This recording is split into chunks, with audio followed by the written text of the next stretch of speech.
go ni make nami abladi abika ode abi simola iken kwalo ife mi banyede manyeke mbari television acho mi AJ Royal many repeat television can ye bajiboye nungwa obabi ake mini yano ye nungwa many repeat television fio ye nungwa watashni wonu yake no kunja no ye nungwa no koni anakodan no hewo wote ni wo yakweni ni ji be ni wo ya shejeme wona keshi shikon ni ji bete afamujeme ni asa gotes ni ojeme fe agbele mi na atwa leko akano ni share true ni yo ngwa kembeke insho na akumu ameni ama blog chuke na no hewo wachi kebenke mambie no bia make namo ni efene wanyanu wa bonini mambie ofala chobi ape shika wona ge gbobulo mo nfe ni bipi no wonye ma no nfe mi di ojomere afala gbobulo mo ni bi ale fi owo ise kan no eja ka gbobulo ye ma mi wa no de bi ste nya atuke government nya to no tu awa ma mi e wo ise kan no be ka be fe iyo anyu wa jole de aro ne fe ni ye ma mi awa na kan dangu aga bi ene le fi ofala le fi mi le kenye ga fi ofala ga ka shafi aro ka gbo ko nyi ka se bi wa le se le ta se je de jo e wa de be ka be fe wa ise kan no ka wa ara ne ka me nyu e ma mi ko ara yo anyu oshi e ya ka tu bi papa tu no ya lu tu we papa e ma gbo wo ro o no o ti da bo e kro wo bi fe ko iradon no wa fa ko iradon e ya ka do fi obugo nya ape e wa ro yi sida anti wona ge e gbobulo mo nfe ni bi ko e ma mi le wonye ne mi le ojomoye gbobulo mo ebo moden sisi di ake e ha gota din no fe ya kucho name agre ko te wojo mi gbeun me ni twin le yin ke ni bi eku mo fe ma mo ha mi won ke gbobulo ma ke nanu mo ya le wala se chile le ha le e wale ni de ne fi o e ya no ne fe na kan pepepe te ko e ka twale no ko e ka fele won ha le wala se chile no ya ke ba tunema e ba tunema shim e ma tun le kensa akucho mi ha wo o daleshi mini tune ene jenga we bi agbonyochu ni ba ni ekumo ni saya nu wa gbo buwulo mo site e bo mode ha wo wa ye wo apeshika bi enene ija ke wo gota ni eku enu ehin kula gege sha shuo mi agbe mi basa se bo mode le ti ehin no fe no e ba simiti e ba plastic bi e ba fefe ni bi sort bi ya ma je no be won se ku e ko me ku amenya e fi agbagbo e na ko ba nu mo no pe mo ne ko la ready ne ba tu wo mi ba tu wo ga ne ko ka mo chane bi bi o ko ka me la ka nyo ba je mo le na ni mi ba ne ba bo mo ha no e ndo me to pa na na so ka bo ya bu no e se me e to gbonu aka wulo mo ha ni e lo gota no fe ya me fe nya ni wulo mo ka me ka nya no ne wo nya cha no ma nya ba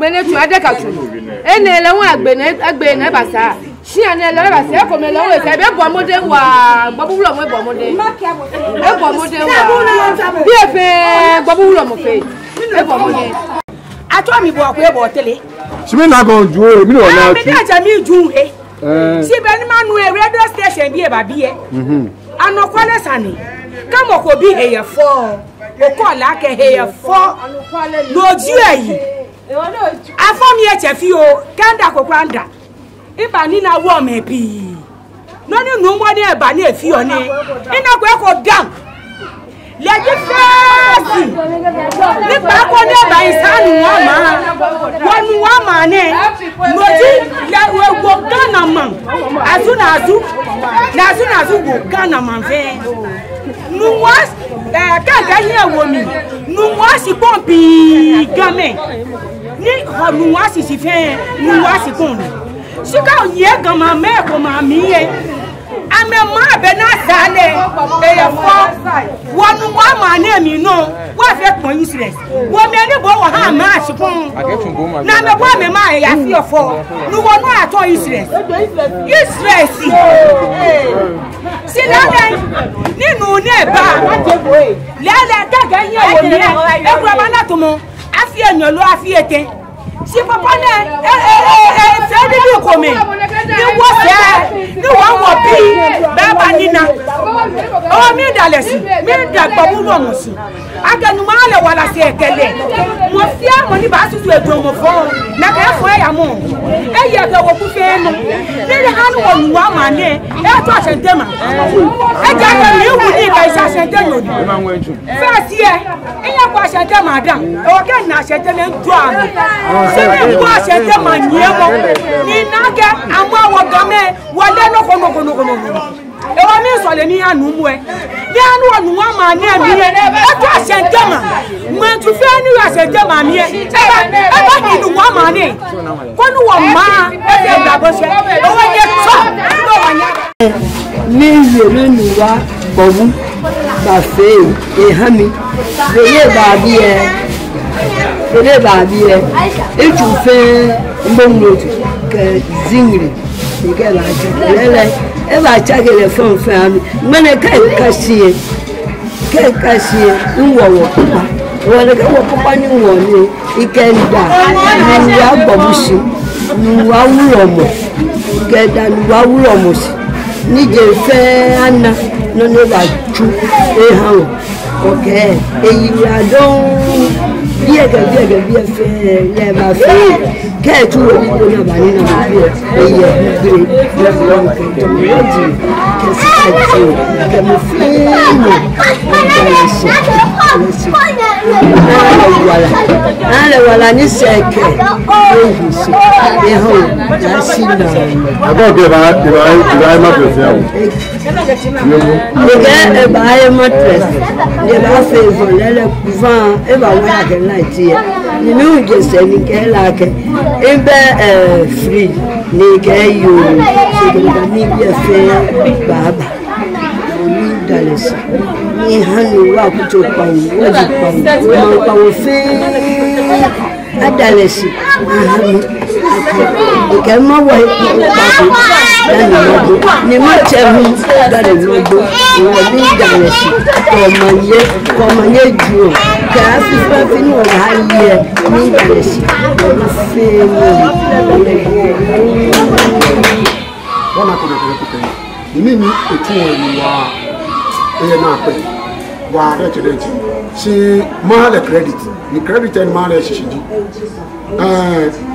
wa ya manche dan wa ya babulom ya nuwa ni ji ni la we ma mi ni isa shika ka ko ba ha o ba yi si o se o fe shika oyin ko o ke sa na ha bu credit mi bi jo mo ke ha ni babulom mi bi jo mo wa ni ha le ja ke esa mami wa dete ni di otie lo di no ni esa como mo be ko bo de jo ska ko ka ma tu e pro eni esa bra bu si eji etu mi ne ka tu se no fe no ye mami eji etu mi ke no fe no ha mambi ni efe ake boni mambi ba pa ake e ba fe efe na ka no e ha wo mambi wo mi dale si wa yo no go de chedenche aha le tu juro ni ikesa ma yo ba bodenche onu o me huena to mo be na awie wonu mo gbabu efe denche ni acha egbe komete onu ele wo ni wo shi nwa bie ni wo yakọ ma se ni wo kala na sanigba no he wo chi kebenke nu mo gbabu ni le hu eke ha woni you know what ya gbe on gba go ta o mo tun ke ni no ya manche ke mi no jibu e glory be to God. We praise his holy name. Well, can I go on this side? Okay, I'm imagine. Okay, I'm going to say what you want to call.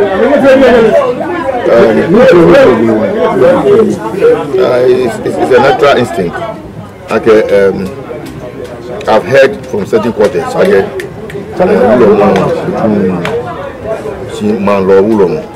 to me, it's a fallacy because from the beginning of creation, I not saw like a king. So for you giving it, you want to go to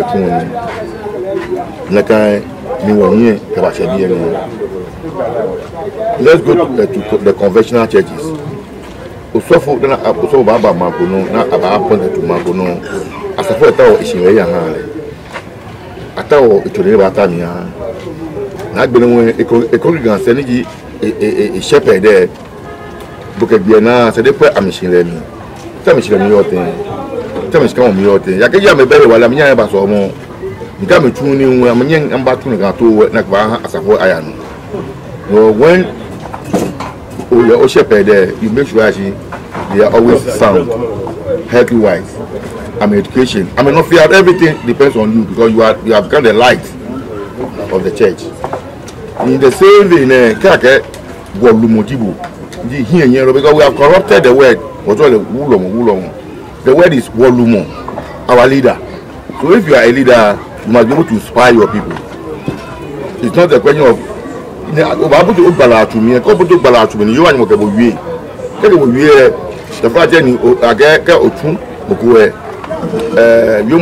message the body and the so at the point in time I said, look at be I mean Agba.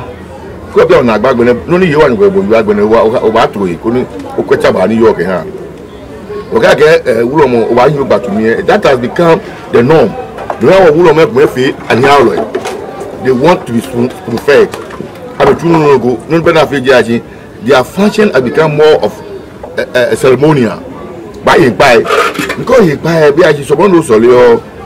what is the impact? You can only feel the impact. Can you or visit to be Yami? Many someone to me you are possessed by the Holy Spirit. You are possessed by the Spirit. And therefore, can you be more about what you were getting? Spirit possessed there. Can you tell you? And I like a being here and your school of your school. Come here, school, take your penny, acquire me.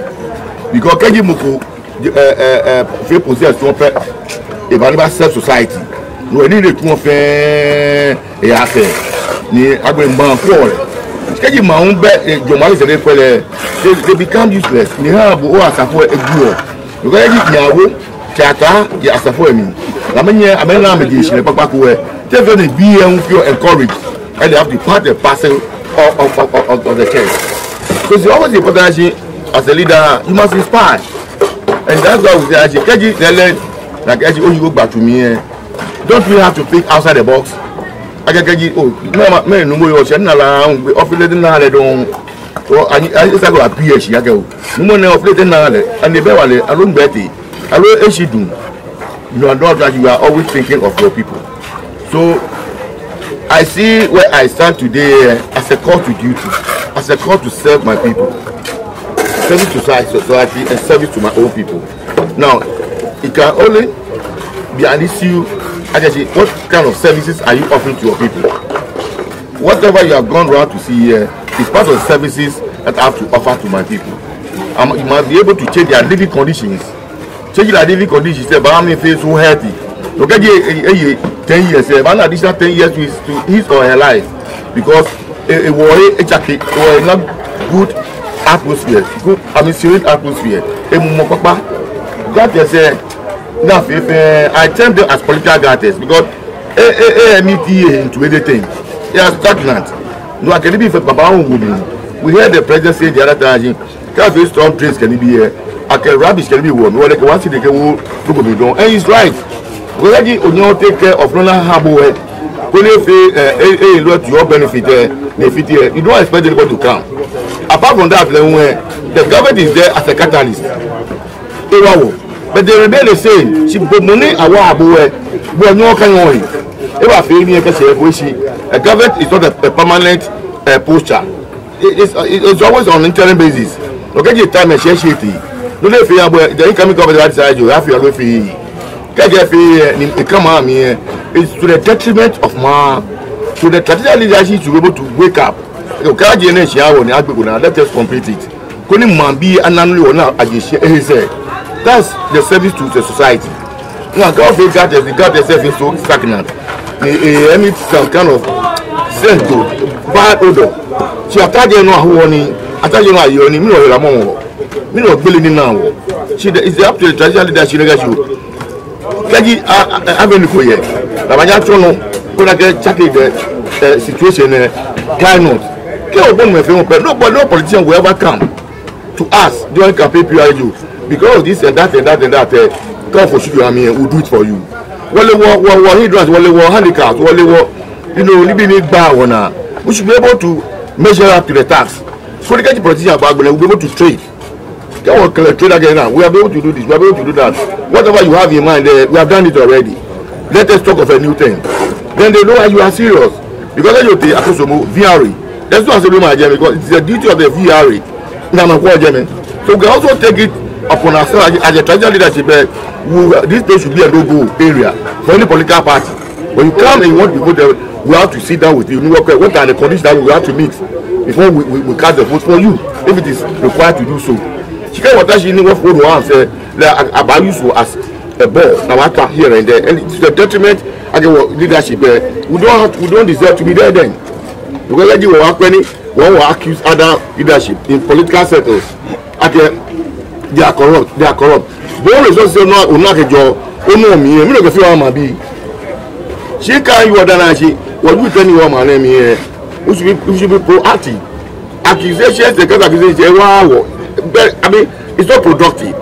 Kaji and Nibi Koye, man be na show. It's not get over now. 60 acres it is the duty of man Obrata or money to question the leadership. Again, was going to what they are used to have. Yeah, you will not enjoy you. Okay, go for to what's going on.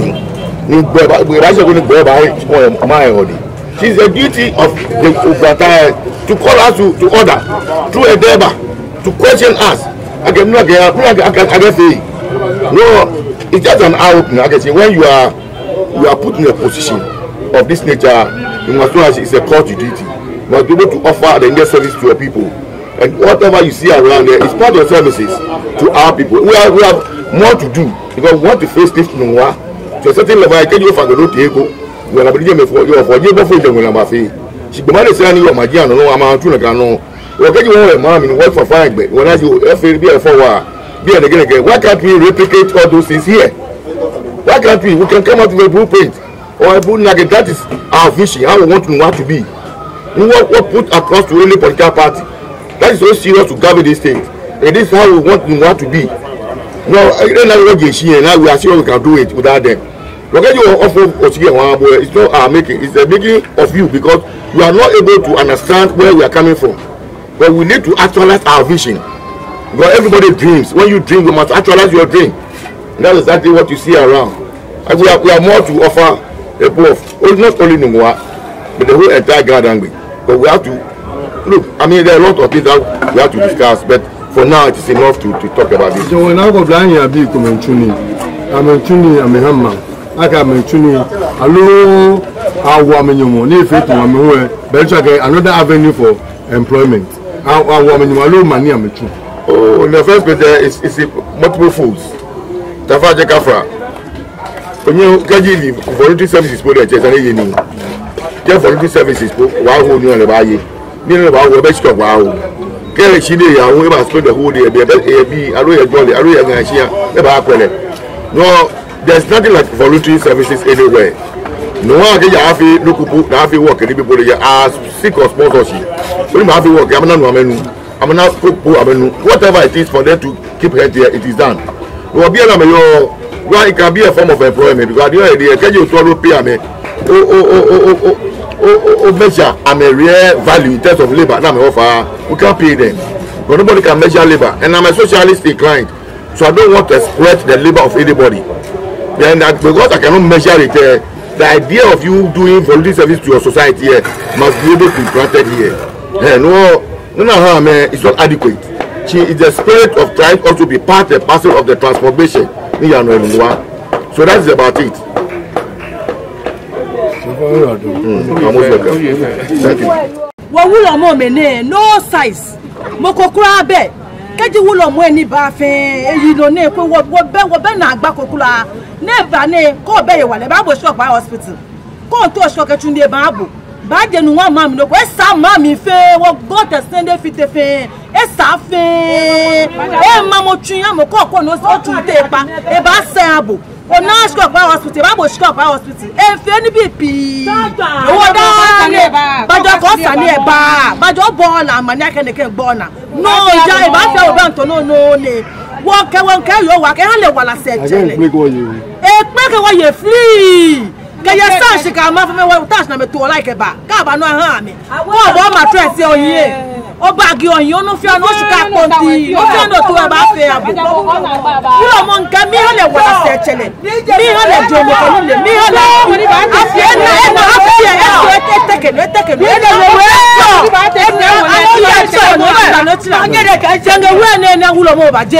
Wulo mo mene kan te no matesi. Yes. No ne fio enu wa.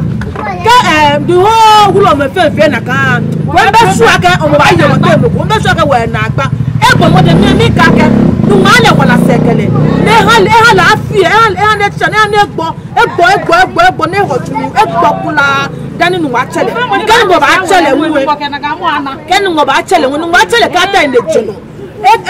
Kama ko to akpe no be mi alon te din ko we ka fote e ha le wala se chele ne ha le hewale yo ne ketashi ne ko kwa ka ne fi o ha wo ile bi ni ma dale sipo ma ha ile ni ma ke si me ni ke na nu ma ke ha le wala se ke jo mu e ha le mo e ko ko wo ja no ma nya ba wo gbo buru mo e fe no ko ha wo mi e che wo ya unton ye nu wa ma na mi wa de ka ti ko kan mi po ni egbe e ba master e ba gbe ni e ba ma ha bo bi a to le fe gota nini mo fe mo nya fe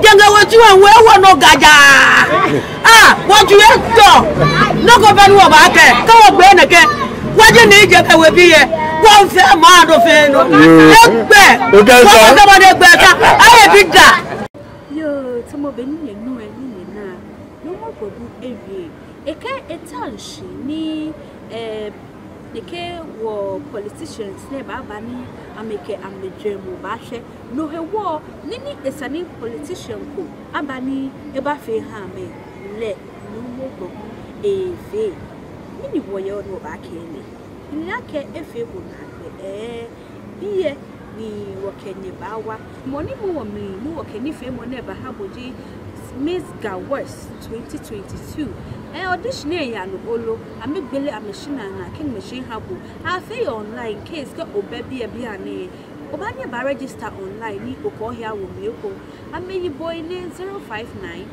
3075 702 059 3075 702 ko otwame amekebo bana sanegba fe for me ni inyochiame achomi AJ Royal ni Ghana orado ake ofita wa yikeje shishije kaba shibiane ni Ghana wa saruti boye efe anu yo orado